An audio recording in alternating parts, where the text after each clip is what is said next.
7:25. This is more like it.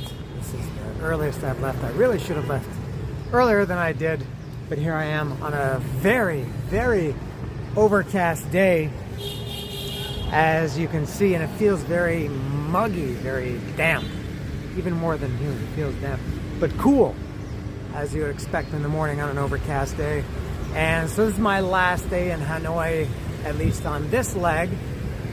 I'm walking along, well, I haven't seen it from this view before, at least not in the daytime. I walked past here a couple of nights ago when that dog attacked and killed that rat.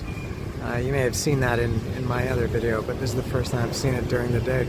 Well, it's nice. It would look really nice on a nice sunny day. So it's yeah, 7:25 in the morning.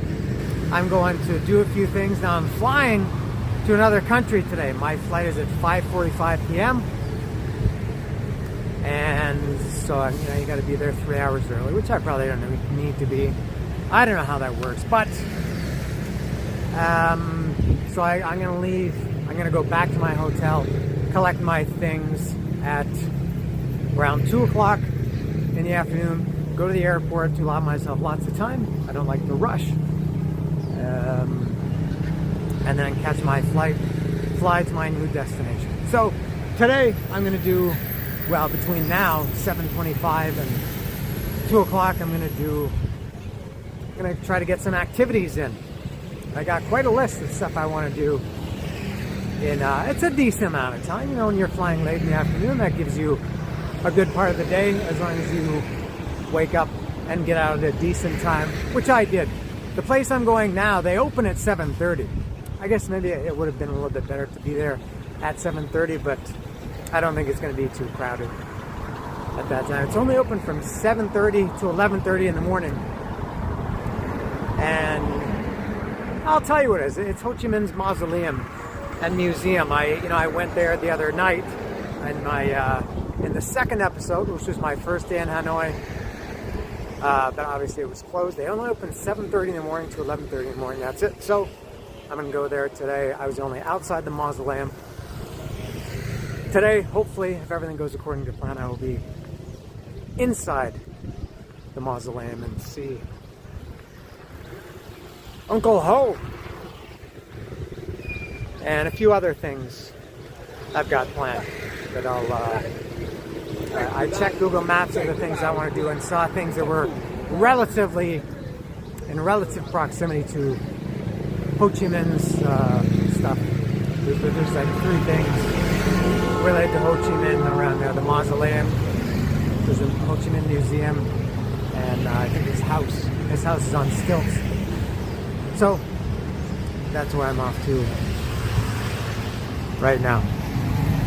Oh, the lens looks foggy. Maybe this is because of the humidity in the air.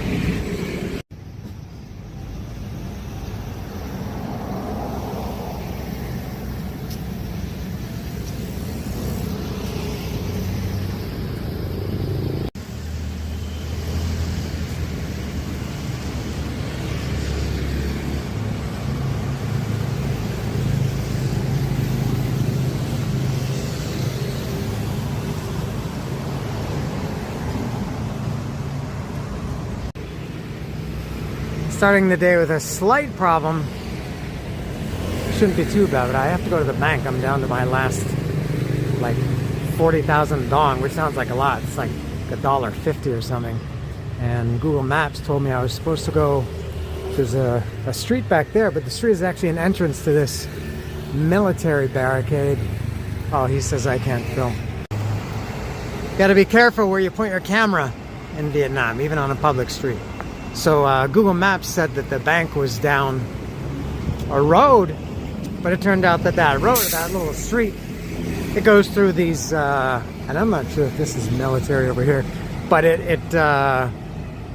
Google Maps showed that the bank was down at the end of that street, which is inside the military barracks. So I gotta make a big loop, a giant loop, probably, oh, maybe an extra 7 minutes or so. I hope I can get to it. I need cash.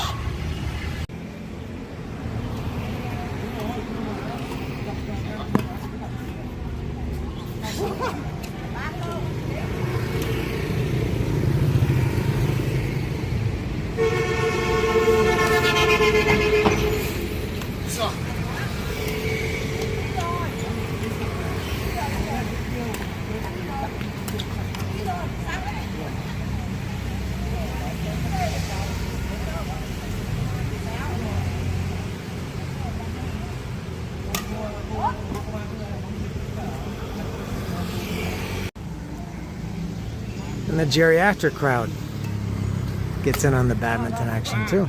I mean, that is good. Buenos dias.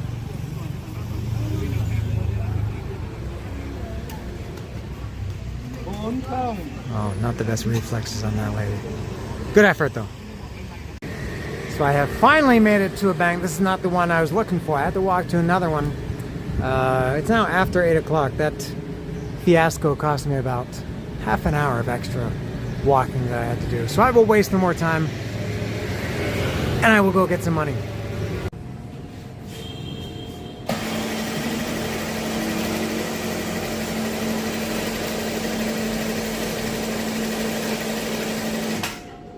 Sweet, sweet sound of money.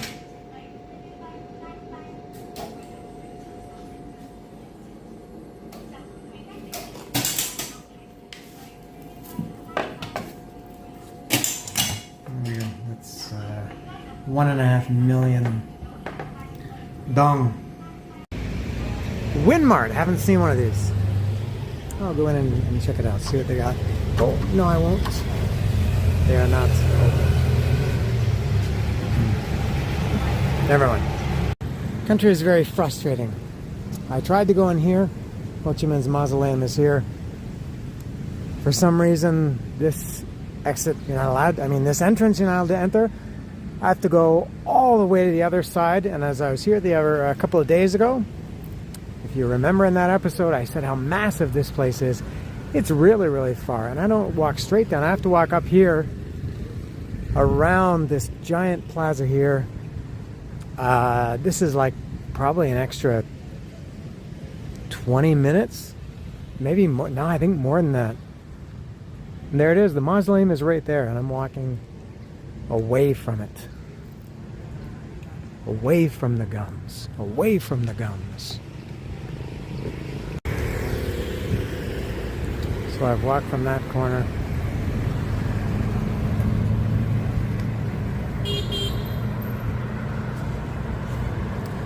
First time I've seen this during the day. It was nighttime when I was here a couple of nights ago. Very well kept, as you would expect.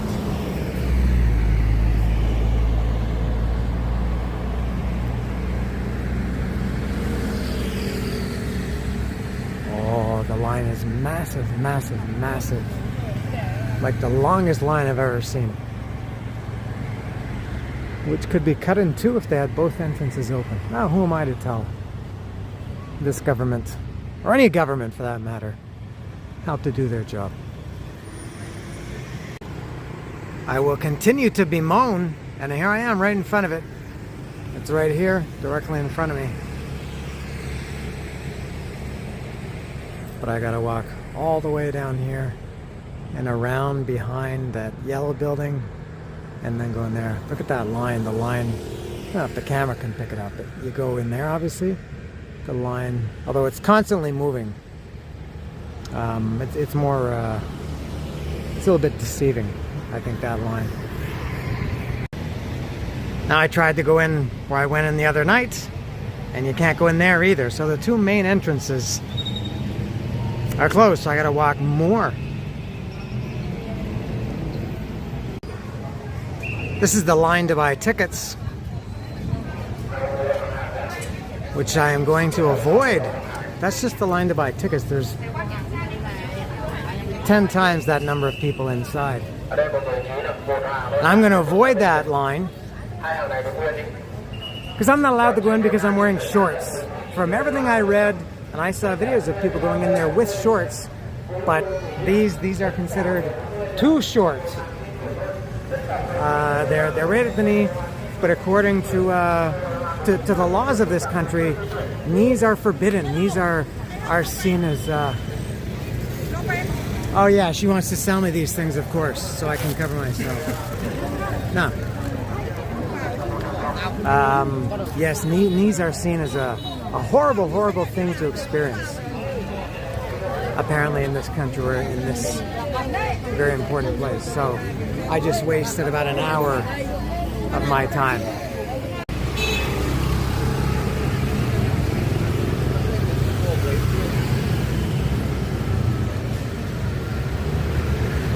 So yeah, it was a no-go at the Ho Chi Minh Mausoleum.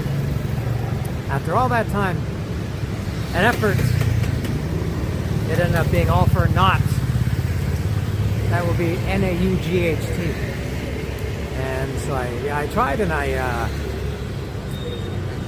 asked to speak to a manager, and I told him I'm a YouTuber. I have 12,000 subscribers, and I, get dozens of views, sometimes hundreds of views, and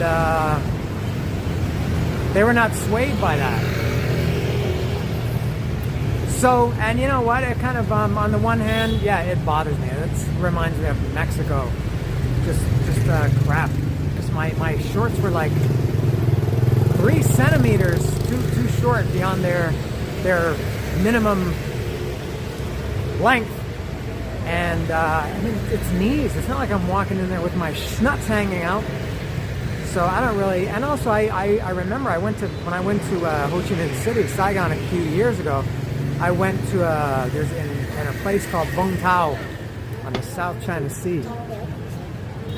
I went to a massive, giant statue of Jesus, and they had signs saying "No shorts." And I went there. I said, "Oh man, I can't go in. I got no shorts." And the guy who worked there, he said, "No, you can go in with shorts." He said, "Your shorts are fine." He said, "Just no shorts." And I'd read about this, that people say shorts are allowed, just no shorts. Well, I thought shorts are like Daisy Dukes or Lemmy, those shorts that Lemmy used to wear. I don't know. But, and also in Thailand and Cambodia last year, Angkor Wat, they also say no shorts or no shorts, but I didn't have any problem at any of the places I went in Cambodia, including Angkor Wat, or in Thailand. This is the first time I've been flat out rejected. So, yeah, but on the other hand, I thought, man, that line was massive. It might be the longest line I've ever seen for anything. And yeah, it would have been cool, but I'm trying to see it as I save myself from standing in that line. It's a very quick thing, too. You go in, you walk around, it's all very, there's no stopping, no pictures, no chewing gum. They're very strict about that, and about a lot of things in this country.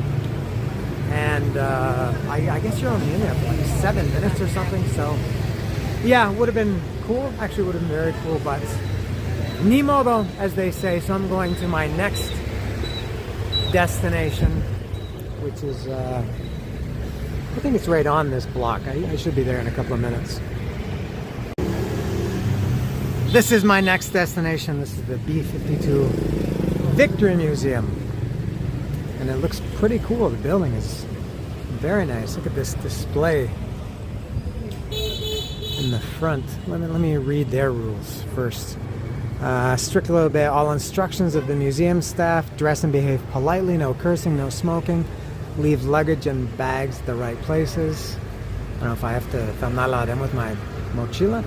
No weapons, explosive, inflammables. Do not eat, drink, okay. Do not lean on the glass. Do not touch or climb objects. This is all logical. Have a sense of common sanitation. Protect artifacts and public works. Visitors take full responsibility for any damage caused in the museum. Visitors wishing to film, take pictures must consult the staff to know the extent allowed. Do not use flash photography. Artifacts Museum. If you're visiting as a group, you must contact them in advance.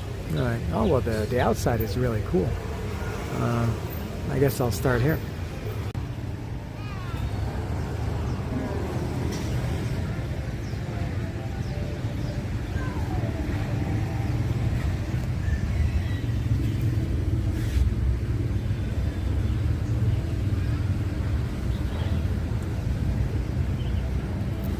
War against American destroying war.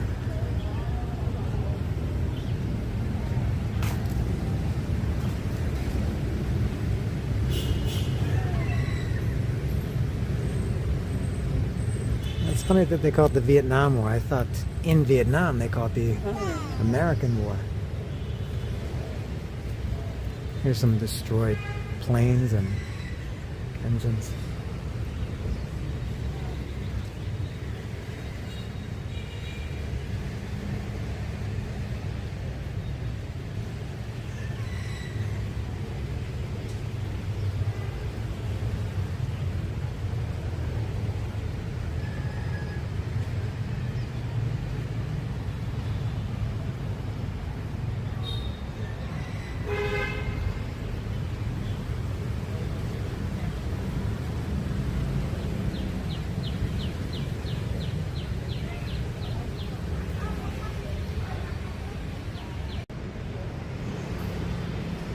There's Uncle Ho.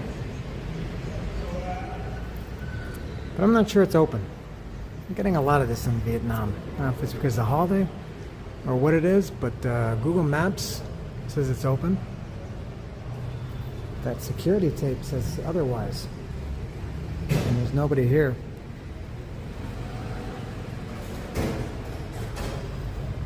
I don't know if this is like the police museum that I tried to go to yesterday. They don't reopen again until Monday because of the New Year holiday. I'm not sure, but I might be out of luck here too. I just got word from this official tour guide.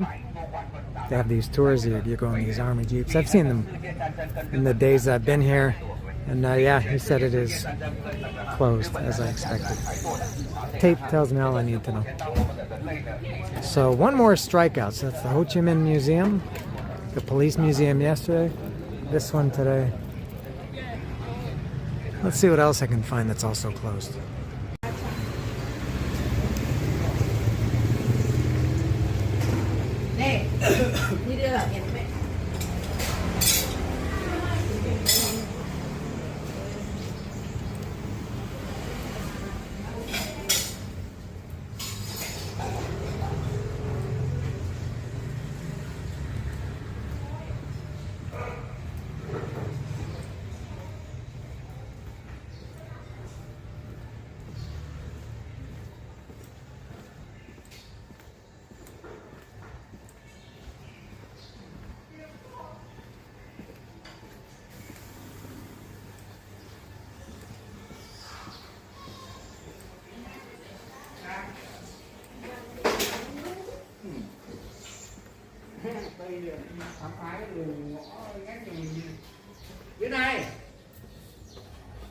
What's this way? But how do you know where I'm going? He's telling me to go this way. He is. There's nowhere I'm going. I feel like I'm in planes, trains, and automobiles. You're going the wrong way. Hey, does he know where we're going? All right, he says this way. I'll go this way. I don't know where I'm going.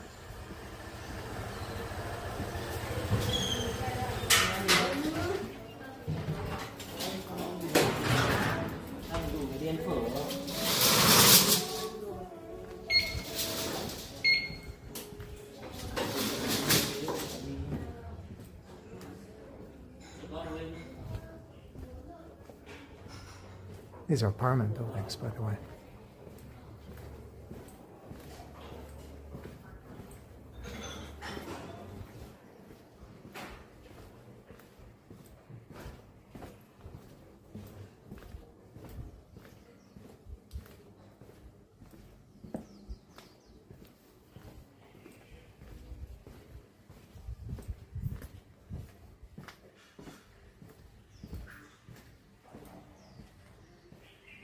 I believe this is the end of the line.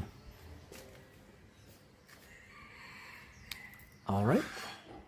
The great thing about wandering around aimlessly is you find what to me look like good places. So I'm gonna sit here and eat. This is pho. This is my first pho. Come on. She's already bought my tea. There's no room inside, which is fine.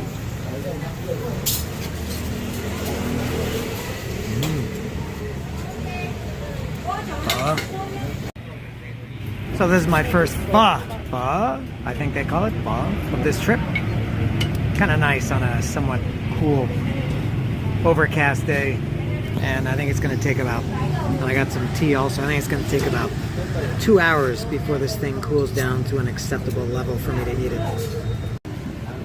Alright, I've waited a few minutes, maybe half an hour, and I sauced it up. I added a little bit of this hot sauce in it. I don't know what kind this is, but there it is, and I will at least try the caldo now. I'll give it a little sample just to see how it tastes.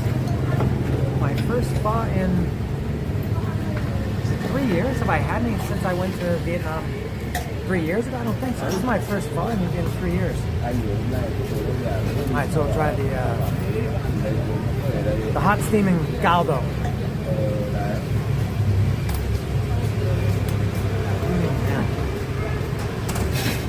Even though I've only had this like 5 or 6 times in my life, and the last time was 3 years ago. It's such a familiar taste. To me, it tastes like Vietnam. This is the first thing I think that I ate when I came here 3 years ago. No, I had banh mi first.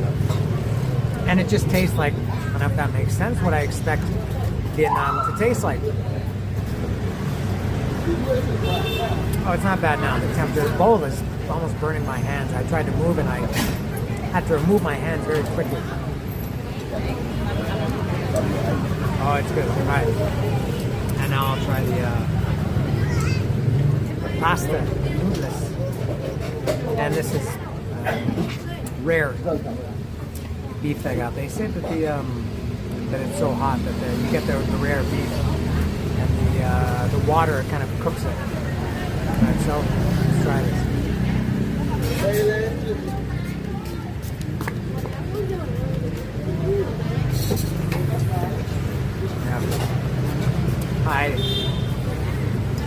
I like it a lot, and let me drink the tea. This is like the 3rd time I've ever had tea in my life. It feels warm. The glass is warm. I think it's unsweet.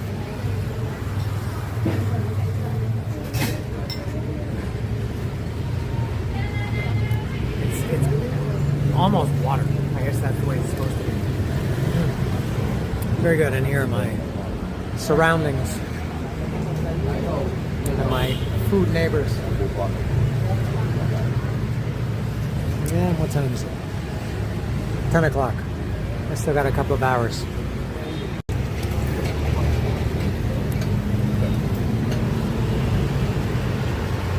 As I leave the bar, come on. Behind me, that thing that I just showed now, I noticed, I was watching them as I was sitting there and eating. That's where they dump in those buckets. They dump all the leftover pho that nobody eats, and they put the chopsticks in another bowl. I don't know if they do that for transparency, so people can see that they're not reusing it. I don't know. But anyway, yeah, that was a bucket full of discarded pho. And you know what? That tea was much better than I thought. I don't know if it was as it cooled down, it became more flavorful,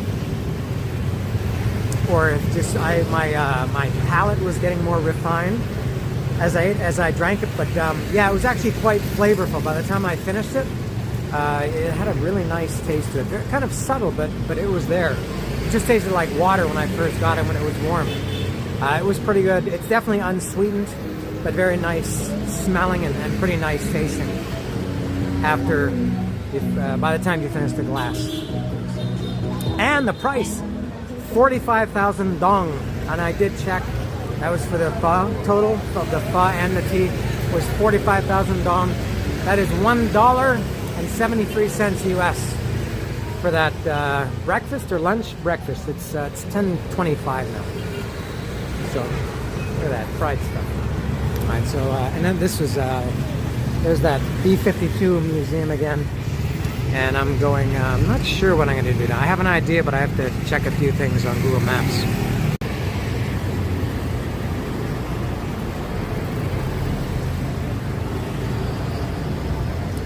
This is all uncharted territory for me today, by the way. I think I just got it figured out.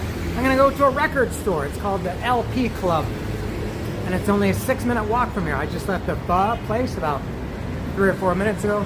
It's a 6-minute walk to the LP Club. It says that they're open and they close at 8 o'clock tonight, but I've been burned 3 times already by these fake news hours. And so 6-minute walk to this record store, the LP Club, and then I'm gonna walk, I think I saw it's a 23-minute walk to the Temple of Literature, and then from there it's like a 40-minute walk back to my hotel, which is gonna be just about perfect for the time for me to get back to my hotel. And then I have to pick up my bags. I checked out this morning, but I left my luggage at reception. And so I have to go back there and then take a taxi from there to the airport. So everything is working out very well, except for the false start at the beginning of the day.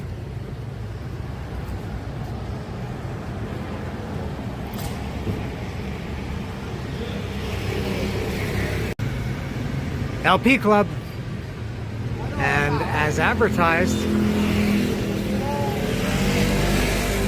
LPs.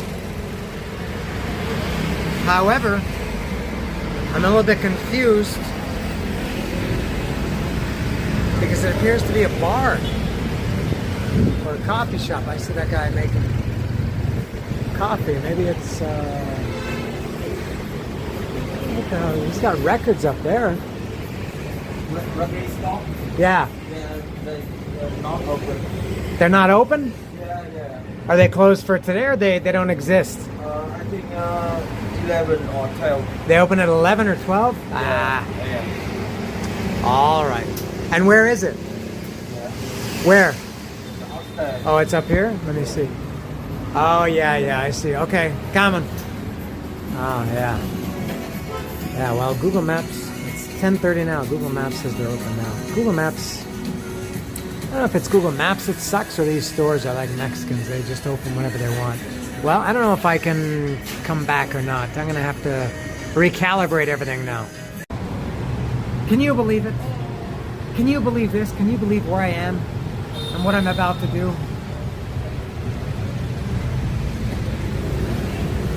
I'm about to drink coffee again for the third time in my life. I'm addicted to this stuff.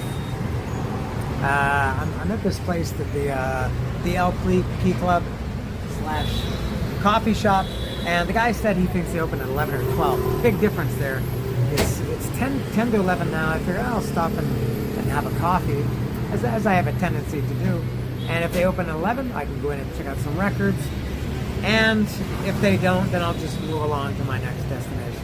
And you know what? I was looking at that LP Club, this LP Club, on Google Maps, and I looked at some photos, and I did this. I zoomed in on one of the photos, and they have a hard rock / heavy metal section. So there's that. It looks like a pretty small store, but I'm here. I just wish that, who knows, maybe they're not even open today. The guy, you know, it's a small business. Maybe the guy is on holiday visiting his family in some village or something. But I guess I should try this coffee. I gotta mix it up. Totally different presentation than the one I had a couple days ago. It was in a tall glass. This is in a short glass. And this is 35,000 dong. My pho and tea was 45. This is 35. Never know what to expect. It looks pretty dark. It looks black and strong.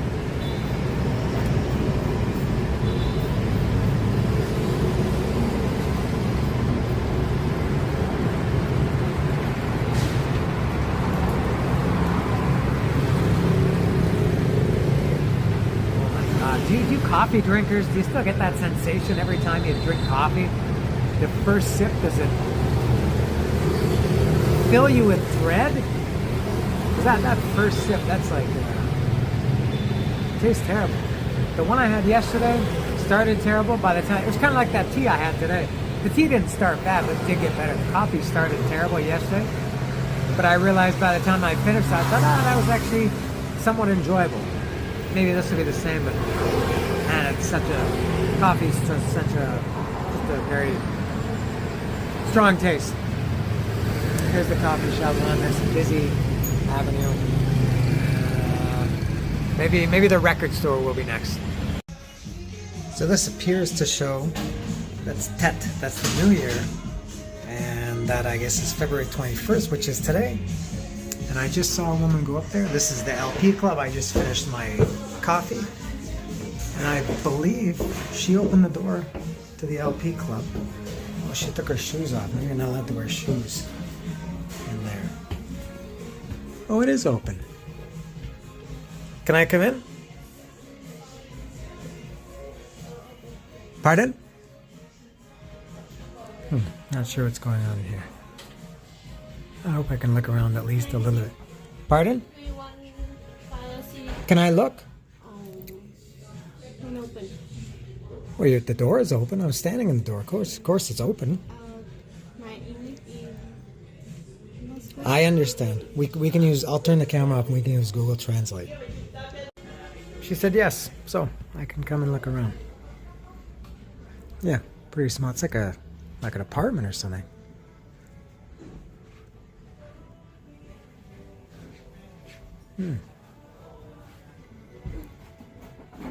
Hey, there we go. Hard rock, heavy metal. I see Black Sabbath sticking out. Let's see what they got here.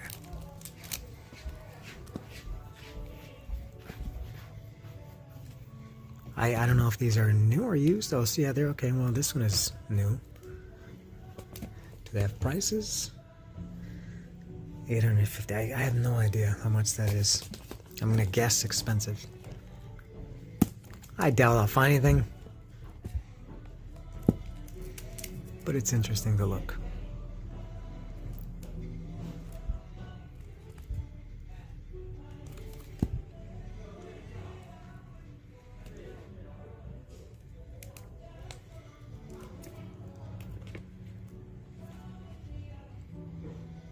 Grim Reaper, Seeing Hell. You know what I remember about this record? I remember seeing it in magazines in like 1983 or 84 whenever it came out.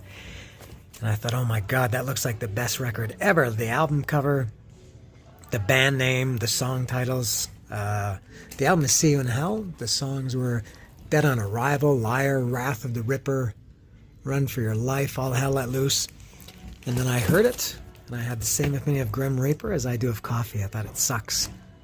Didn't like Grim Reaper at all. My friend Rod Pittman had it. I just got Never Say Die about a month ago. Oh. Sabotage. Man, I got some great stuff here. How many of these do I have on vinyl myself? 1, 2, 3, 4. All right, classic rock. All right, let me get my currency converter out and see how much these are. I'm gonna have I have a feeling they're gonna be way more than I would be willing to pay. I'll see. I'm not exactly sure what happened. I spent about 4 minutes in that store. Just finished browsing the hard rock heavy metal section, and the girl came and told me that they were closing, and I had to GTFO. I had just enough time to browse the hard rock heavy metal section. They were fairly, I mean, decently priced, much better than El Chopo, that's for sure. That's my benchmark for overpriced crap, and everything was new. I don't know if they had a used section or not. I didn't really get a chance to look around, but I did not leave there without picking up The Who, My Generation. I love this album. You know, I did a Who album ranking a year ago. I don't know when it was. And I think I had My Generation up pretty high, maybe around number 3 or 4. I can't remember. This was, as you can see, this was 700,000 dong, which is around, I think that's around $24 US, somewhere like that.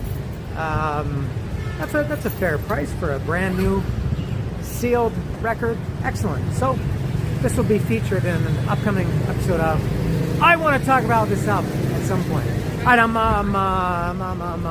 off to my next destination. That'll be the end of the day for me, and then I go back to my hotel, then taxi or grab to the airport to my next country. This looks like a pretty cool building. I wonder what that is. I just checked Google Maps, and this cool looking building is a theater, possibly even a theater. So no interest, but my next destination is down here.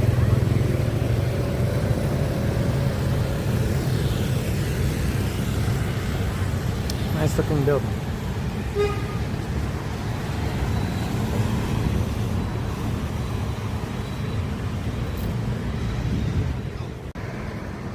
This is not my destination, but it is pretty cool. This is a school in Hanoi. Isn't this cool? Oh, he looks friendly. I thought he was going to tell me to also to GTFO. Wow, look at this school. Beautiful.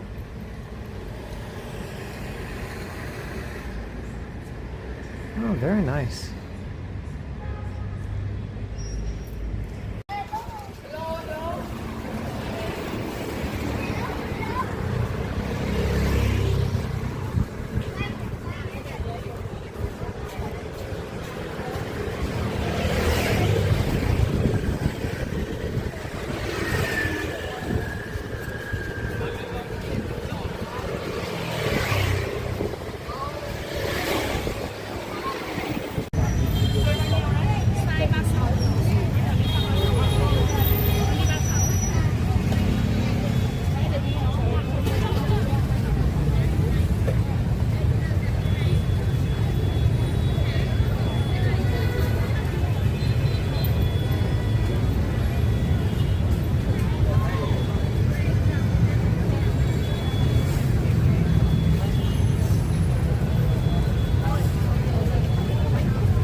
This is my destination, and all those motorcycles that I just showed, that's part of the, here they are here. I didn't realize they were part of the same complex.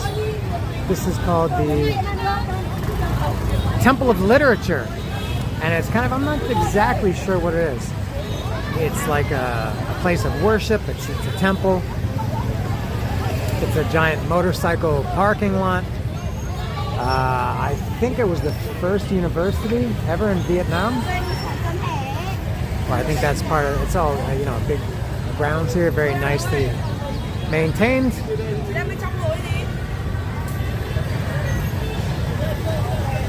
Whoops. And it is massively crowded.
Everybody goes up the middle where it's so crowded. And there's nobody here on the side. There's a life hack.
Cá đấy.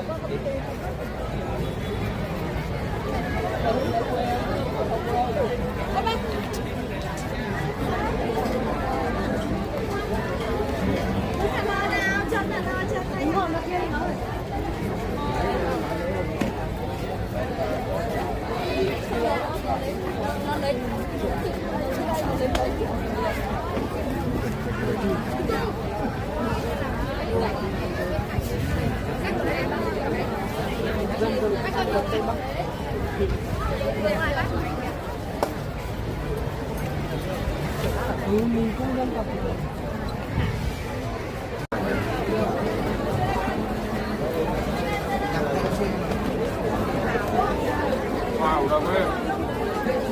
Thảo đây này, Thảo ơi.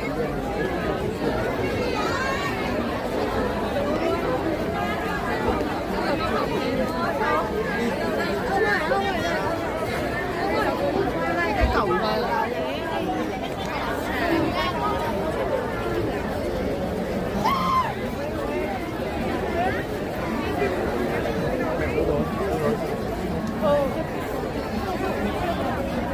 Lưu đâu?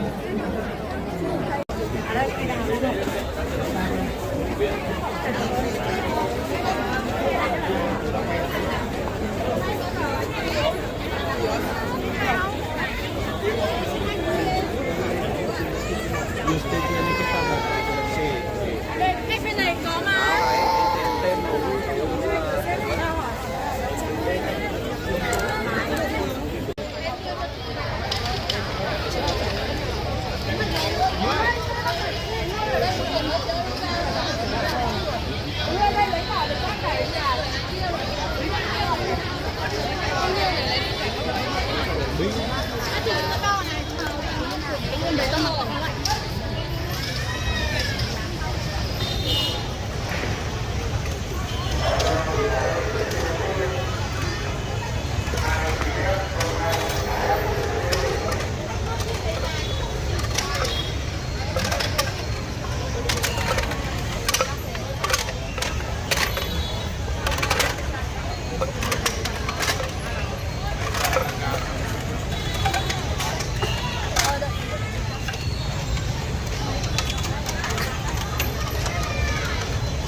Temple of Literature. Interesting place. Good way to spend, how long is there, half an hour maybe? I don't think it's one of the top places to visit here, but if you're just walking around like I am with nothing to do, waiting and wandering for a couple of hours to catch a flight, Temple of Literature is a good place to go. I'm not sure if I understand what its purpose was, at least as a tourist, but it's a park. It's nice to, always nice to walk around the park. And so now, a little bit crowded. Did you notice that? There were a lot of people there. Look at this beautiful looking food. Oh, it's very, very colorful. Very nice. Now I walk back to my hotel. What time is it? 1:25 in the afternoon. 1:25? No, 12:25. I got lots of time. As long as I'm out of my hotel by around 2. Google Maps says there's a 40-minute walk from here. I doubt that it's going to be a straight walkthrough for me. I'll find somewhere probably along the way to kind of look and see something. And yeah, I kind of like these days, just passing time.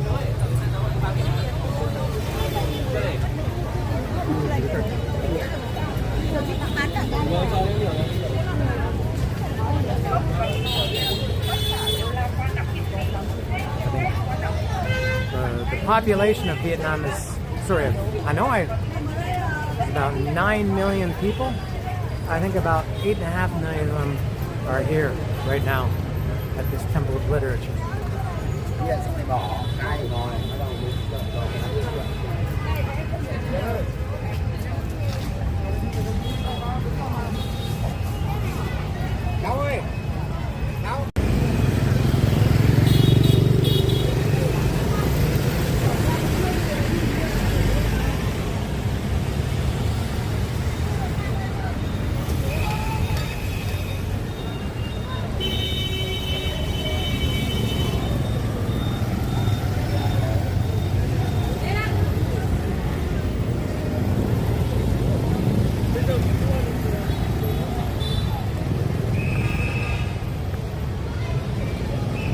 Oh, I like this guy's look. Look at his cool burgundy hat and jacket. No, it's okay. I like your look.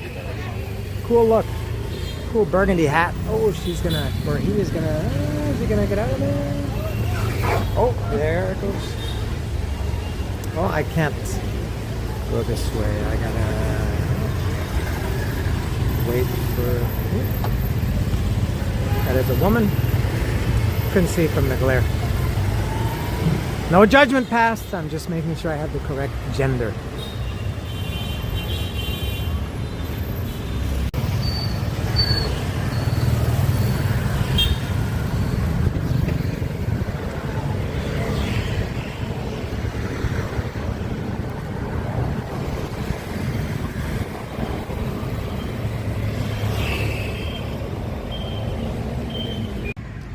Walking back to my hotel, and I realized that I had been here a couple nights ago. The first night I was here, it was dark. I hadn't seen it during the daytime.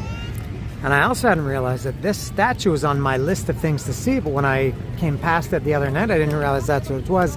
This is Lenin, and I did look at it. I think I even showed it in the video. I didn't recognize the name because they have, I guess that's like a Vietnamese spelling. It's V period I period Le Nin. I guess they translate that from Vietnamese, but there is the Big Daddy, Lenin. This was something else that was on my list of things I want to see. This is the Citadel. Citadel? Not sure how you say that word. I think it's like a fort. And but man, the line is minging, and there is no way that I'm willing to wait in that line. So I will retreat and get back on my normal path to my hotel. And the flag tower is around here too. I did see the flag tower a couple of nights ago at night. This would be the first time I see it. I don't know if you can actually go in it. I couldn't tell. Oop.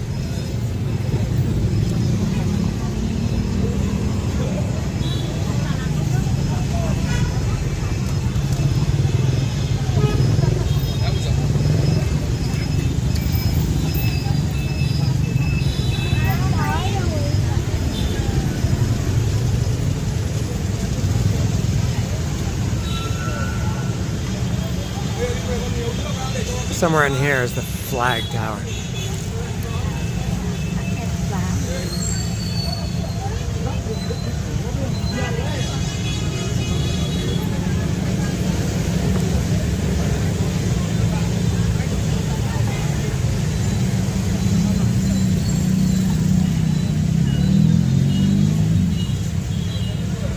Oh my God. Oh yeah, here's the flag tower here.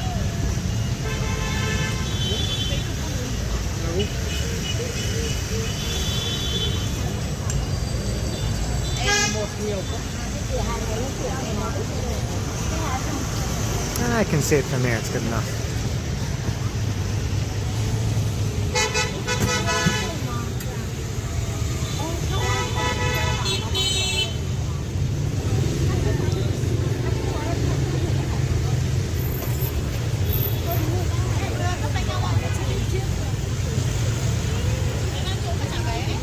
Yeah.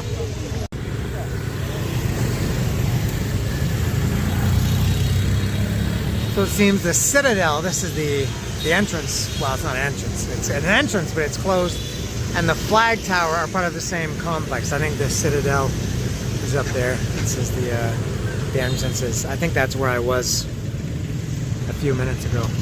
So yeah, I don't care too much about not going in. So there is the Citadel through these wrought iron gates. I don't know what's there's very, very few people in there. I don't know what why there was such a minging line. I don't know how this works. I tried a Winmart earlier this morning, a few hours ago, and it was closed. Here's another one. I will also try this one.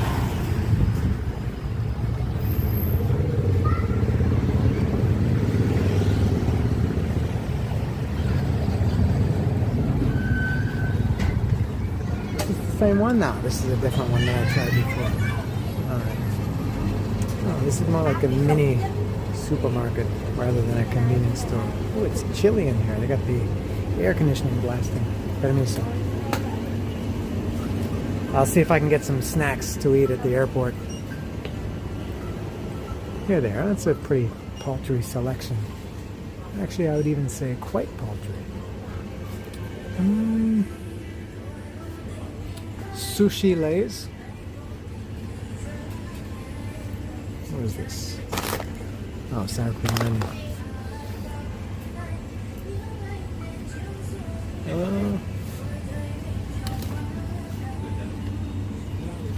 What is that? Cheese flavor? Oh yeah. And barbecue.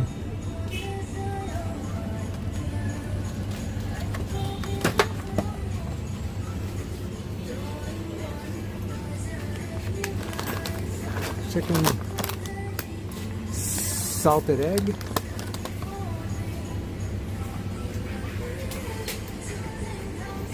Huh. I did get some kind of cool Oreo at Winmart. That was all. And I'm here at Circle K. I need some snacks for the airport. I got a couple of things here. I got Lay's Brazilian barbecue pork ribs. And these ones, I have no idea what they are, but based on the picture, it looks like spicy chicken. Oh, I don't even know what language that's in. It looks, Kara, it seems Japanese, but that looks like chicken wings or something. And I've got a Pokai Sweat, which I'm going to drink right now. My hotel's just a few blocks away. And I'm gonna be there in a few minutes, get my stuff, go to the airport. I'm back in my hotel. I've got my suitcase ready to go. And for all of my planning and meticulous timing, as I got here and I was taking my bag out, I got an email and I checked it and my flight has been delayed by 45 minutes. Man, and I plan everything almost to the minute. I'm always very punctual and organized and made sure I got here in time. And now I found out I have an extra 45 minutes. And often I think with these delays, it ends up being 45 minutes to start, and then 2 hours before they maybe delay it another half an hour or something. So, I don't know. Anyway, so that's my situation now. The taxi, the Grab, will be here in a couple of minutes, and I'm going to sit around the airport for like 3.5 hours.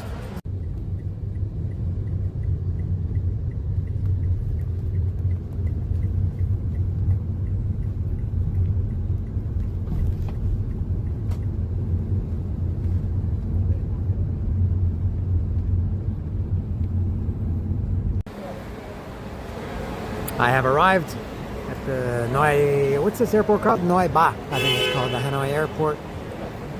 Hanoi Ba, Terminal 2, for those who are interested. And what time is it? 2:45. My flight now is at 6:10.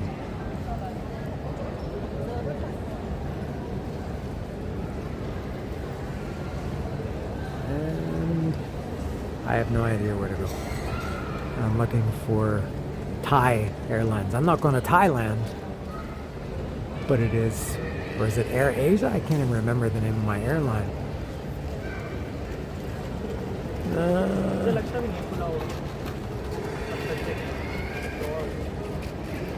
don't see it anywhere. I'll have to pay closer attention.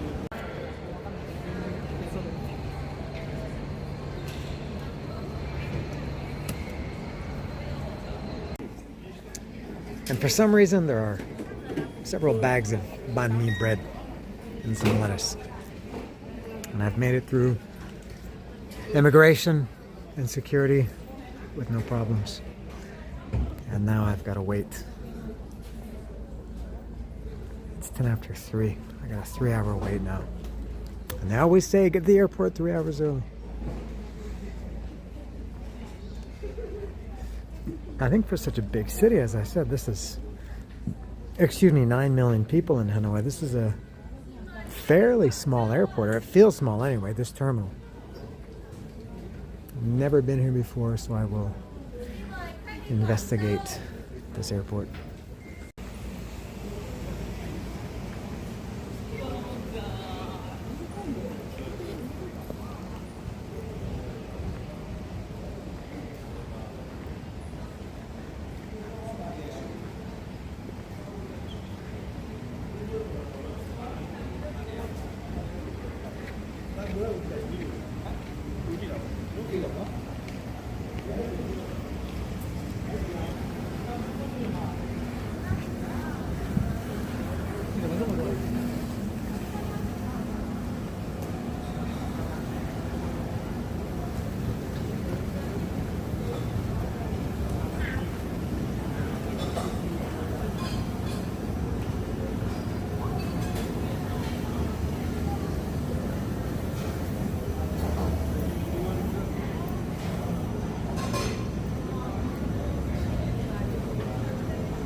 is it. That is the last of the retail stores at the end of this terminal. All right, so I've seen it all.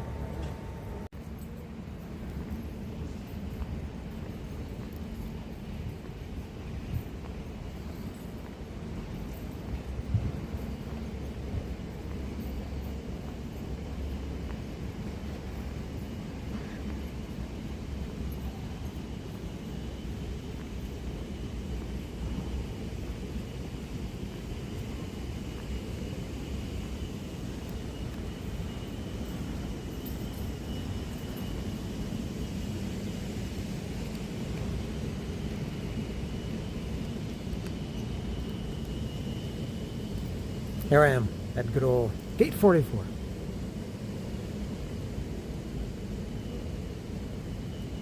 This is my home for the next 2 hours and 45 minutes.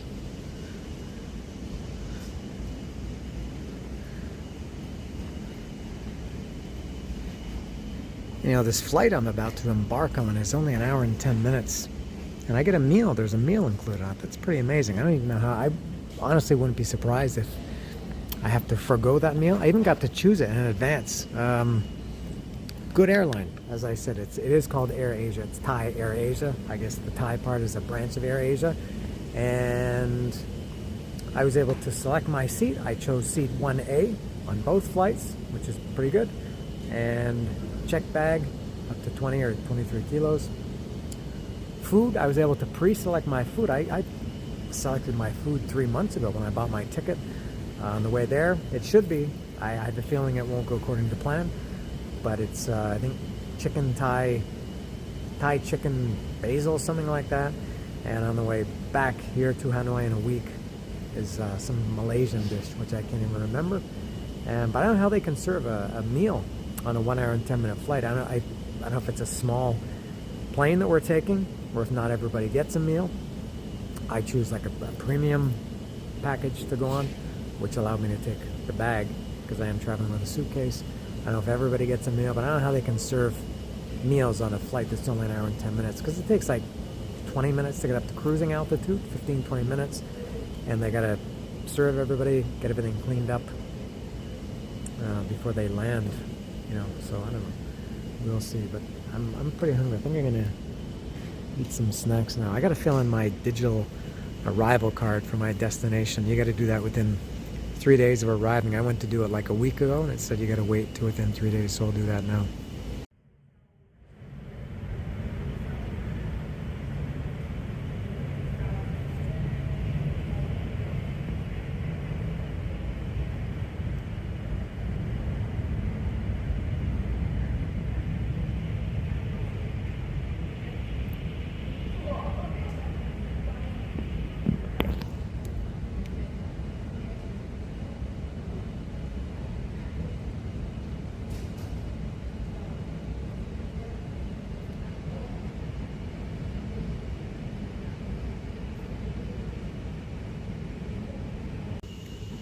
Ooh, look at what I got.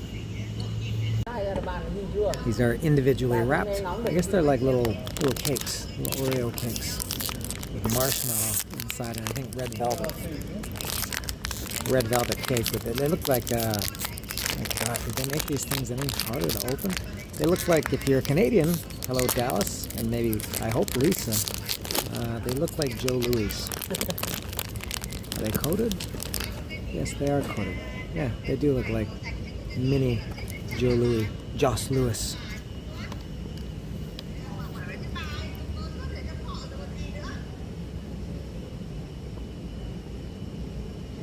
With marshmallow instead of cream.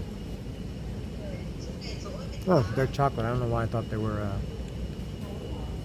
red velvet. Oh.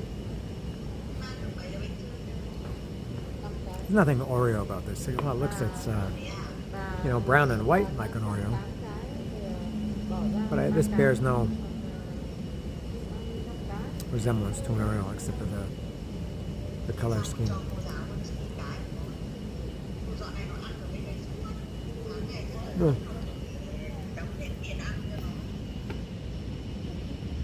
Nothing special.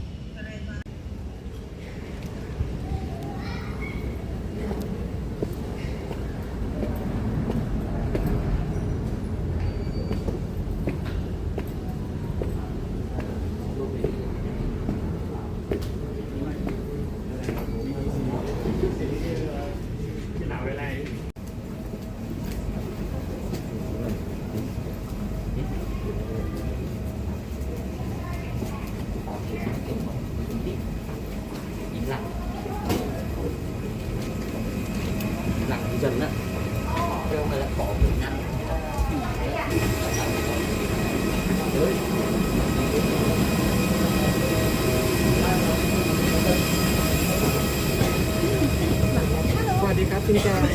We fly to Luang Prabang.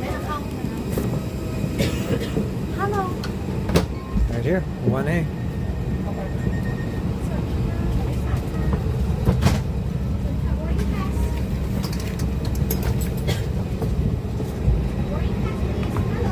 Could it be any easier?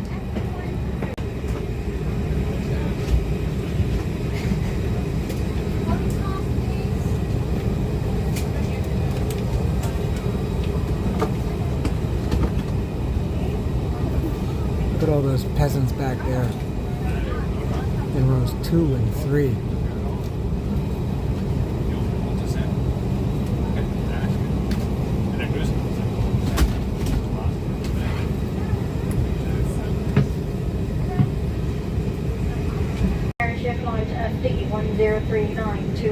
We're ready to go, and there's nobody here. The flight will take approximately 1 hour and 10 minutes. For your safety, please There's nobody there. watch your seatbelt at night. Ensure that your seatbelt is securely fastened. Stow your tray table, put your arms down, and keep your window shades open. Please. There's the menu, and I had pre-selected when I bought my plane ticket in October. I chose the Thai basil chicken fried rice. This is a Thai airline. It's Thai Air Asia. The flight attendants are all Thai. Pardon speaking Thai. Jack Talk Thai. Very good. And it's going to Bangkok. This flight is called Luang Prabang / Bangkok. What else we got? And on the way back, what do I get on the way back? I have that one on the way back. Not exactly sure. Can't remember what it is. Oh no, that's what I have. Thai basil chicken with rice. That should be coming up soon. Look how close some of these apartments are to this airport. The runway.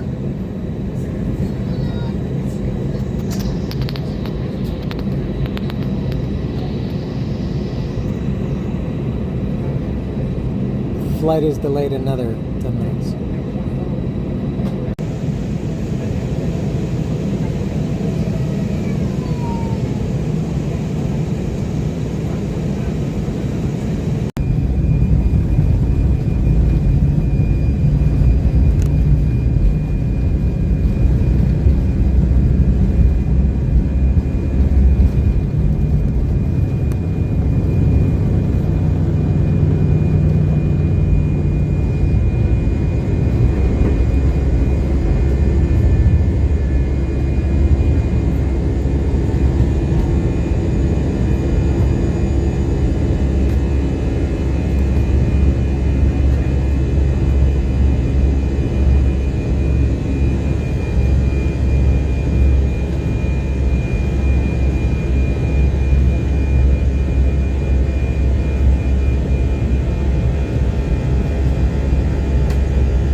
I did get my meal, and it was the one that I ordered too. Thai basil chicken with rice. As soon as we got up to cruising altitude and the captain turned off the seatbelt sign, they brought this to me. And it's not like on the ANA flight that had salad and vegetables and fruit and bread and crackers and cheese. It's just a simple meal, but it looks pretty good, and I will open it up and inspect it now. Look at that, it's a little meal. It's the hottest thing I've ever handled in my life. I almost couldn't even open it, so I was burning my fingers. It was so hot. It's pretty good. That's Thai basil chicken and rice.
hot in Luang Prabang. 30 degrees, the captain said.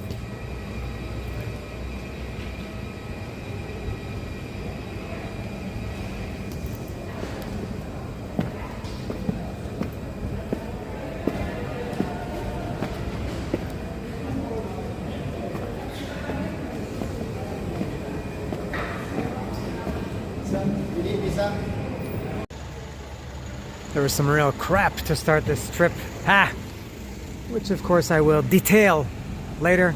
But other than that, it was very simple. I got the SIM card. SIM card was only $5 US for a week.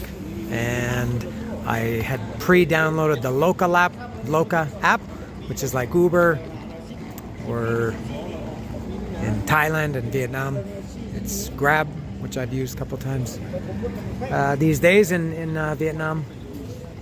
And yeah, everything was pretty good. Everything was installed properly. Did I mention that I'm in Laos? Apparently there's a country called Laos, and that's where I am. I didn't know. It's I'd never heard of Laos before, and frankly it sounds made up. But anyway, they tell me that I got off the plane. They said, "Hey, you're in Laos." I said, "All right." So I am ready to go to my hotel. My hotel is called Shuya Hotel. I think it's Chinese. And it's hot here. It's about, well, as I said, the captain said it was 30 degrees here in Laos. And this might be the smallest airport I've ever been in. I read that I checked this out. They only have average about 10 flights a day. That's departures and arrivals. Only 10 planes come in and out of here every day on average. Sometimes as little as between 8 and 14. So it's a very small airport. Also, that might have been the shortest flight I've ever taken in my life. We were only in the air for 50 minutes. I once flew from Detroit to Toronto, which was also less than an hour, and then had to drive an hour back to my house. The drive back from the airport was longer than my flight. Anything else? No. So I am waiting for Loca. I'll just show the airport quickly while I wait for my Loca to arrive. This is it. This is the whole terminal here. From there to here. That is all. And that's immigration, which is directly beside the baggage belt. Tiny, tiny airport.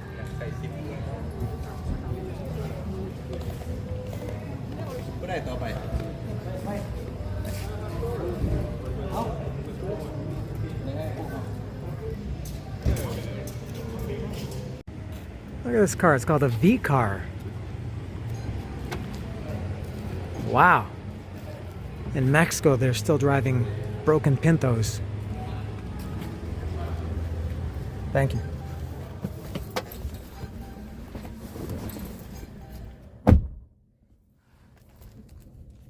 Am I in the future? Am I in the right country?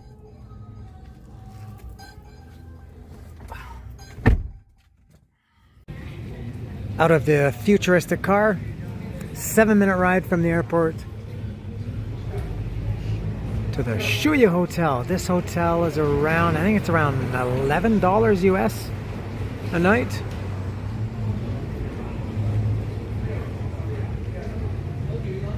All right, I will check in. Everything is going smooth. He's got my name on his register. This lady is smiling. That's good. There's fish.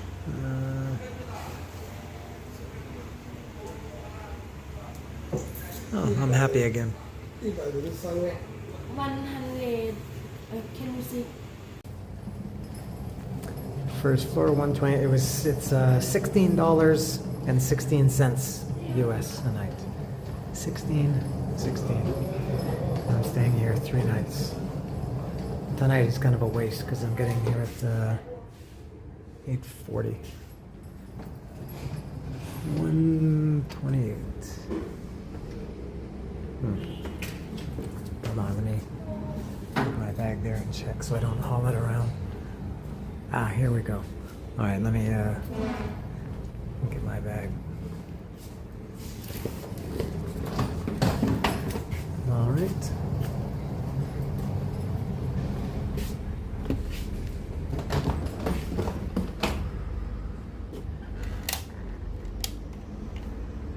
Oh,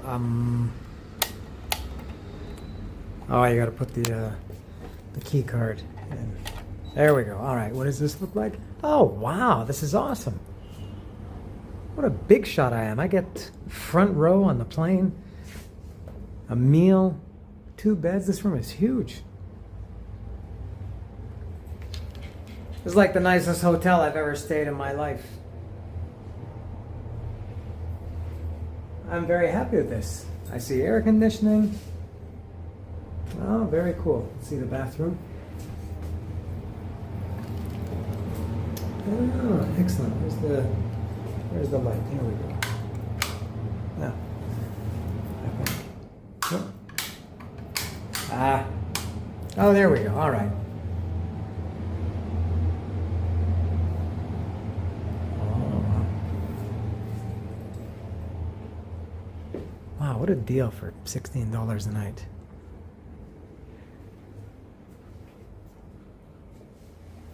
All right, cool. I think I'm going to... It's still relatively early, 8:45 now. I'm going to go... there's a night market here. I'm going to walk to the night market, I think. There's no way I'm staying in the hotel all night. I'm going to head out to the night market right now.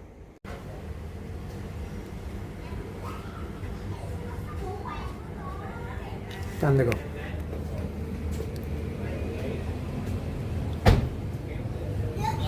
Ooh, it's hot. Even at night, it's hot in here. All right. Có nãy giờ đâu mà. Rồi.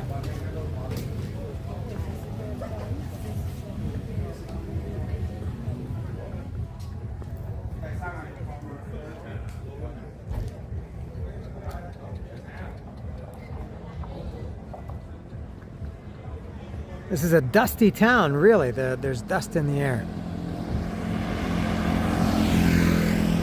It's like Mexico. It's the dry season here, so everything is very dry and dusty. It smells earthy. Journey begins. Google Maps says a 24-minute walk to the night market here in Luang Prabang, Laos.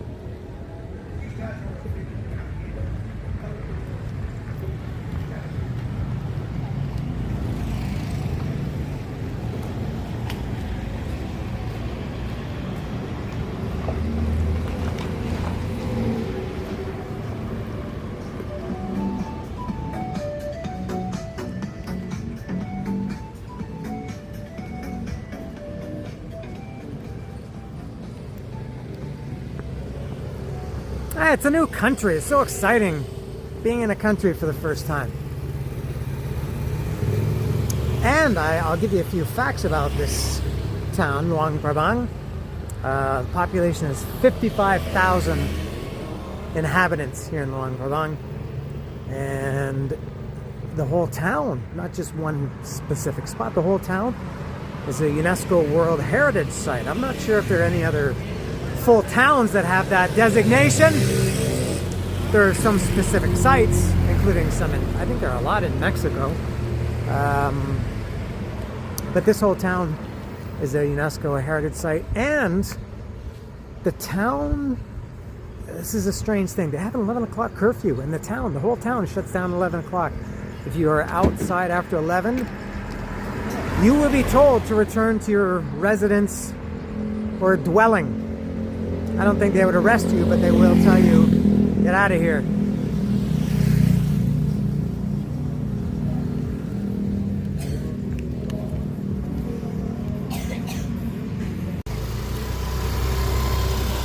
I could smell this as I approached.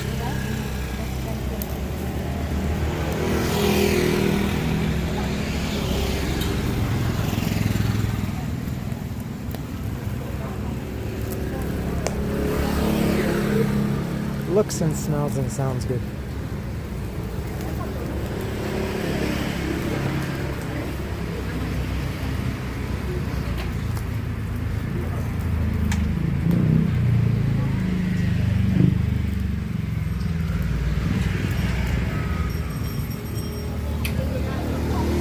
All right.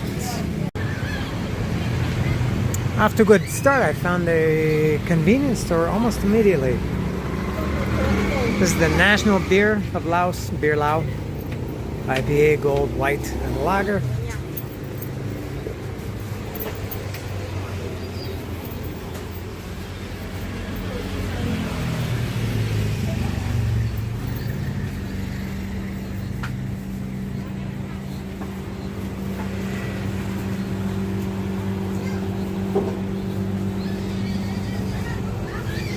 There they all are. Oh, they're nice looking. Cool cans.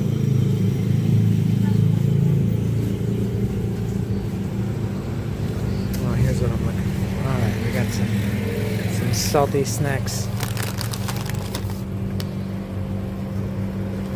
Grilled prawn and seafood sauce. Nuri seaweed, I've seen that before. That's just spicy, I've seen those before. That is extra barbecue. Haven't seen that before. Haven't seen this brand, Pasto.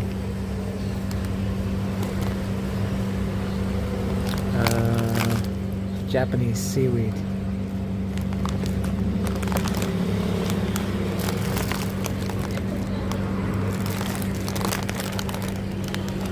Crab curry, interesting. I don't know what that is.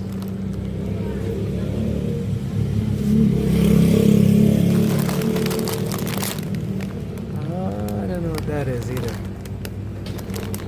Is that some kind of fish? Are these bugles? Oh, those are like imitation bugles. I think I had those in Thailand. There's something similar. I really like them.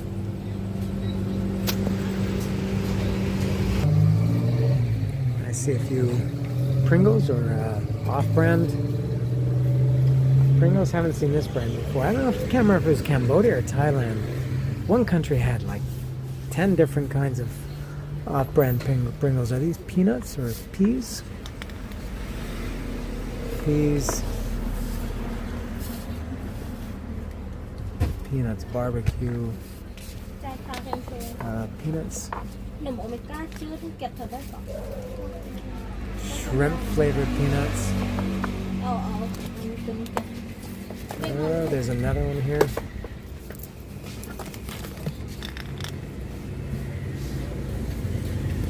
Coconuts. Coconut cream flavored. I've had those and they're excellent. I don't know about that brand. I have some coconut peanuts in Cambodia. Is that all? I think I got them all. Oh yeah, what kind of Pringles? Lame. Very, very poor selection. Looks like just cheese and original.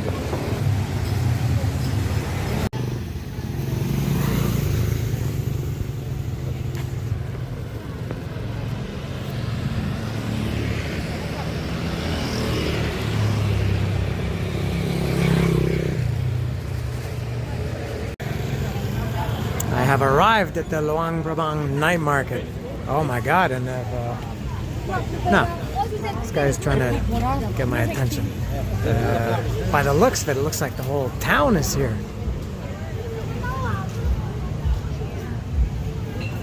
Can't really see here, but when I come around the bend, it seems that this is a giant food court.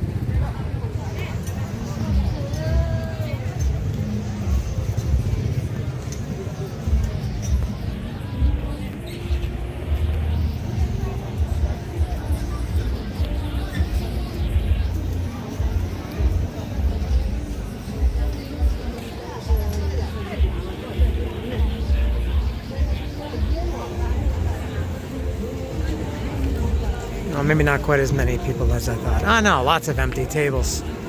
Oh, over here it's extreme. I wouldn't say extremely crowded. It's a lot of people over here. And as Paul Stanley, all the wild people over here.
seems at first glance that this is like an artisan market. It looks like all kind of homemade stuff. It's not like these fake markets that sell the shoes and sunglasses, watches, backpacks, brand names.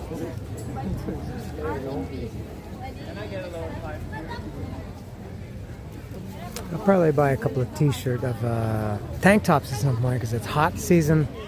Where I live, we're into the 30s, going to be into the mid 30s probably by the time I get back home in a couple of weeks. And these are probably only, can't imagine they're more than $4, $3 or $4 maybe. I got one in Bangkok. I regretted that I didn't buy a couple more.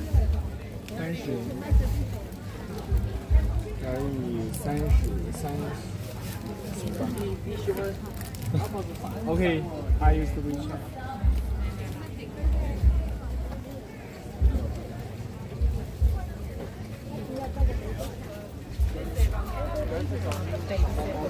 Just going away for a long weekend, so yeah, that's what I thought. Are you for me?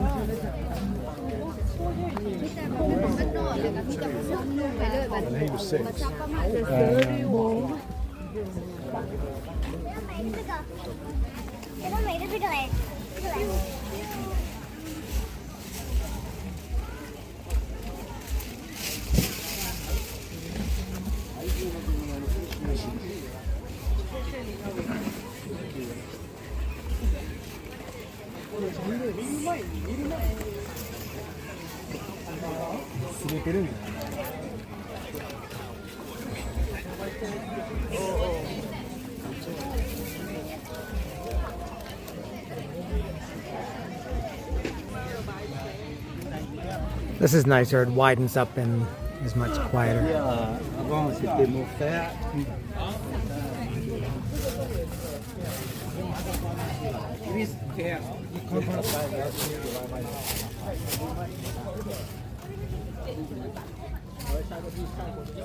I think they say there are more elephants in Laos than in Thailand. Actual elephants, not souvenir elephants. They call this the land of a million elephants or something, Laos. Something like that, I think.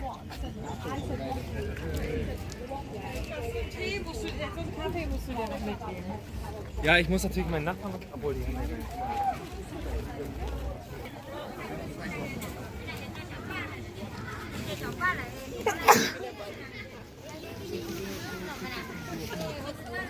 Go to Fushi Mountain.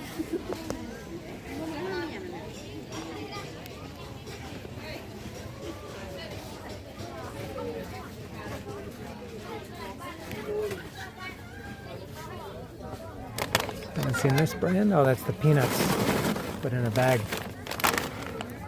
Oh, look at that. I've never seen that style of peanuts in a bag. It's just like peanuts with the skin presumably out of the shell. And I think it's almost impossible to find any place here that takes any kind of card, debit, credit, or anything. My hotel doesn't even take credit cards. Maybe some nice restaurants might take them and nice hotels, but I would imagine stores like this, it's going to be tough to find anybody who takes a card. I don't have any local money. I guess the market officially ended a few meters back there, but it's still quite lively around here. And I did ask about those tank tops, the Beer Lao tank tops. They are $3 US. So I will definitely buy one, maybe a couple if I can find a variety of tank tops to wear during this hot season back home in Mexico. Let's look at some fake brands. Backpacks.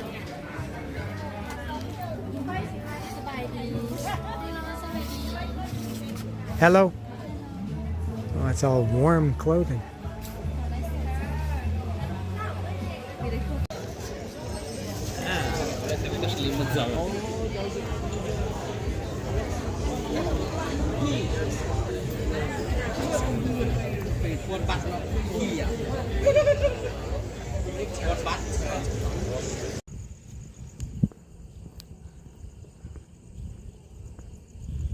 Not much to see in the camera at night. That's the lights reflecting on the river.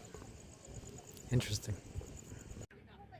I'm way off the main road now, walking back to the hotel, and I saw this beautiful presentation of all kinds of stuff on a lot of sticks. I have no idea what most of this stuff is, but I do know that that's corn. They put individual corn kernels on a stick. A lot of fish, I guess chicken, pork, I don't know.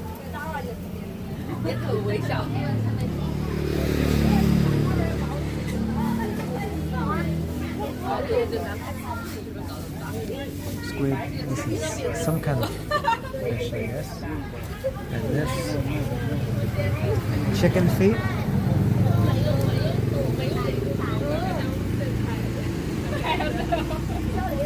Oh, I like the look of that. I don't know what kind of meat that is. It's very, very red. I know those are quail eggs. And so what you do, you put it in a basket. You take whatever you want, I guess, and you can take it home or you give it to them to cook.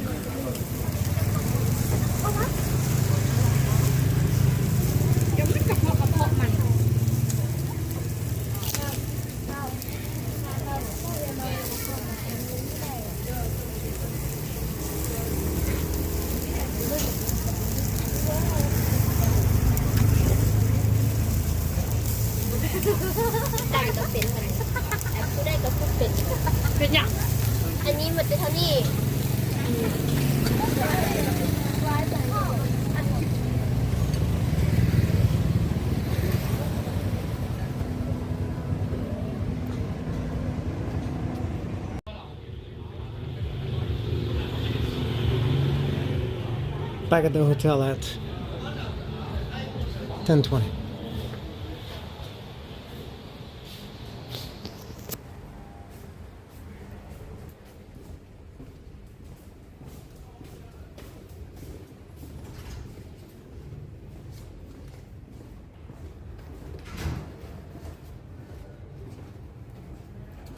Oh yeah, it's here.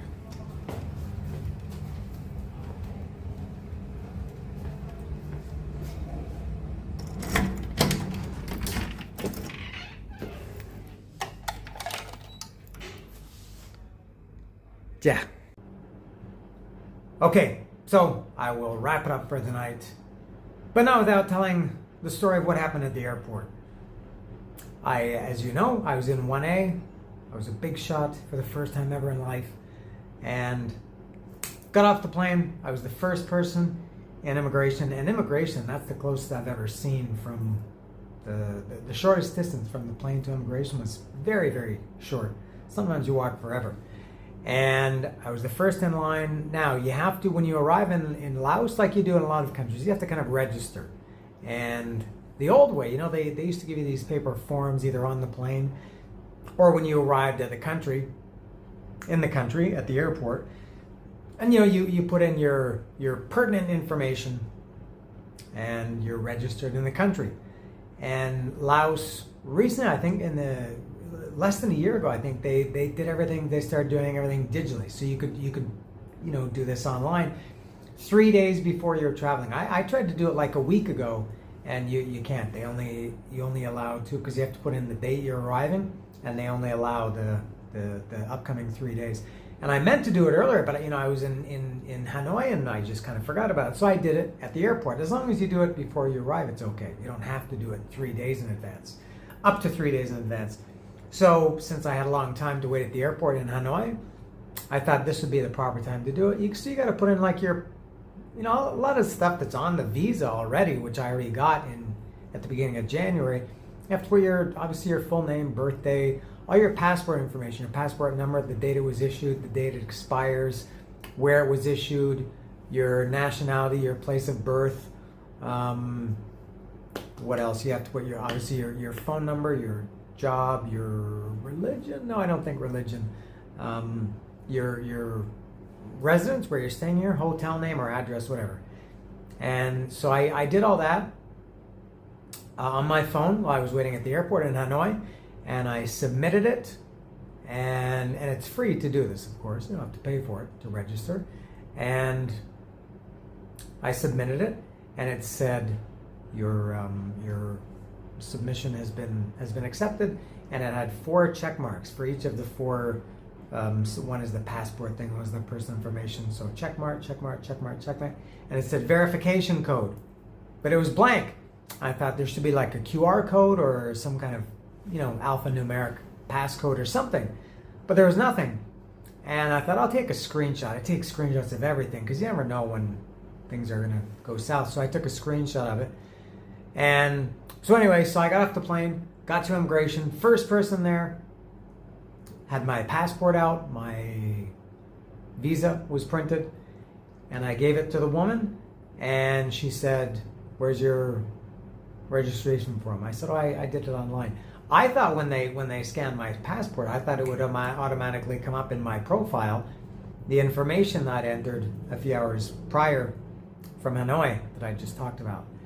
And she said, "Where's your..." And she wasn't nice at all. She was very, very, as immigration people have a tendency to be. And shouldn't they be the nicest people when you're first arriving in the country? Don't you want to be welcomed by friendly people? Man, immigration people are in many countries are just horribly miserable people. Kind of like me. And so I said, I did it online. There's a little lizard on the floor in front of me here. And she said, "Where's your QR code?" And I said, "I don't think I have one." So she said, "Show me." And I showed her on my phone the screenshot, and she was like trying to scroll, and I said, "You can't scroll, it's a screenshot." And she said, "No good." And she gave me a piece of a sheet of paper, a form, the paper form of the equivalent of the form that I'd filled out digitally. It was the paper version of it. She said, "You need to fill this out." And in my head, I'm thinking, man, I already did this. And by the way, I have it's almost like a phobia of filling out forms, especially writing. I write so slowly, and I'm always afraid I'm going to make a mistake. Or, you put my birthday is November 6th. I think, because in most countries you would put 6/11, but in some countries you put 11/6. Sometimes you put the last 2 digits of your birth year. Sometimes you put all 4 digits. I think for official things it's usually 4 digits. And I really do have kind of a phobia about it. I'm kind of kidding, but kind of serious too. And I said, "Okay, do you have a pen?" Now I admit I should have a pen. I do have a pen. I always carry a pen in my backpack, but I lost it somehow along the way. And I said, "Do you have a pen?" And she said, "No, I only have one." I said, "Well, what am I supposed to do?" She said, "There's pens over at the desk." Now there's all these countertops where you fill out the forms. Visa on arrival people can get to, which is actually $10 cheaper, $10 US cheaper if you get the visa on arrival. But again, I don't want to fill out the forms by hand, especially when I arrive and I just want to get out of the airport as quickly as I can. And so I went to the counters, and there's not one single pen. They had about 5 counters, and all these people on the plane were filling out their visa on arrival forms. Some were filling out the forms like I was, and not one pen. So there were a bunch of guys. One guy here, one guy here, like officials from the government. And I went up to one of them. I said, "Oh, I had to fill out this paper. There's no pens. Do you have a pen?" And he said, "No pen." I said, "Well," I explained I have to fill out the piece of paper. "No pens." I said, "Well, the woman told me there would be pens here." He said, "No pens." And he said, we put pens here and people steal them. So we're always losing pens, so we don't put them there anymore. They're worried about pens." And you don't want to argue with these people, but in my head I was thinking, you're worried about pens? Come on. Put a chain on them like at the bank. I don't know if they still chain them down at banks, or a string or something. I don't know. So and then he just walked away, and I thought, man, I can't believe the guy just turns his back on me and walks away. Help people. When somebody's in your country, or just as a human being to another human being, you don't just tell me there are no pens. You say, "I'll find you one. I've got one in my office. Give it back to me, but I'll give it to you." He just walked away. So I went and talked to another guy, and he said the same thing. He said, we don't put them out there anymore because everybody takes them. And I said, what am I supposed to do? How am I supposed to fill out the form if you don't have a pen? He said, you should have a pen. I'm like, yeah, I know. I lost it. And again, in my head, I'm thinking, you should have a pen. Or pens. And he said, and so I was kind of like, come on, man, I just want to, I'm in your country. You should be helping me out. And he said, come. And I went with him, and he went to the office, and he had a whole box of pens. And he said, you can use this, $1. Give me $1. And I didn't react very well to that. I thought, I know it's only $1, but I thought, man, you're seriously, you work for the government, and you're telling me you want me to give you $1 that you're going to put in your pocket so I can use your pen? And I said, no, I'm not paying you. Not to mention I don't have any money, physical cash. That's another thing. Maybe I'll remember to talk about that now, or after I finish this already probably 8-minute story. And I said, no, I'm not paying you $1. And he said, well, then you're not getting, he said that. He said, well, then you're not filling out your form. And he walked away. And I went to a third guy, and I was almost like pleading with him. I'm like, man, please help me. I need a pen. I'm in desperate need of a pen. Please help me. And he said again, same thing. He said, well, people take the pens, so we don't put them out. And so we went back and forth from it. And then he just turned his back and walked away. I said to him, you're going to walk away from me? He said, no, I'm going to, he said kind of angry, no, I'm going to get you a pen. And so he went and he gave me the pen, and I filled out the form, and he was standing there right beside me. As soon as I put the final character on, he came over and said, give me the pen. So that took an extra, I don't know, 15 or 20 minutes between all the going to the woman at first, and then talking to these 3 different people, and then filling out the actual form. And I thought, man, I already did this form. Why do I have to do it again? And I said to one of these guys too. I said, the reason I need a pen is because your system failed. They're like Megadeth. The system has failed. Your system approved me. I have it, shows it on my phone, but your system didn't generate a QR code. So anyway, and then as I said, the baggage claim was right beside the immigration. So then when I got to the hotel, I booked this through Agoda, and it does say you pay at the hotel. You have to use your credit card to book it, but your credit card is not charged. That's just to hold it. I guess at some point, if I didn't show up, I guess I don't know how that works. I don't know if Agoda pays them, or I don't know how it works. But anyway, so I checked in, and they told me the total was $1,037,000. Kip is the name of the currency here in Laos, something like that. And I said, I don't have any any money with me. Can I pay tomorrow after I go to an ATM, or can I pay when I check out in a couple of days? And she said, no, you need to give me your passport. We're going to hold your passport if you don't have money. I said, I'm not giving you my passport. First of all, you're not supposed to do that. Technically, the passports are property of the government of the country from which they're issued. And I know that the Canadian government, they say, don't ever give your passport as collateral, because it's their property. I think you can get in trouble if you give your passport as collateral. Not to mention, what if they lose it? What if they lose my passport? I said, I'm not giving my passport. I said, if you want to take a picture of it or something. But I said, do you really think I'm not going to pay for it? And so right away I started thinking, people in this country have trust issues. They don't trust people with pens. They think hotel guests are going to skip out on a bill. So I said, no, I'm not leaving my passport. And she said, well, then you can't stay here.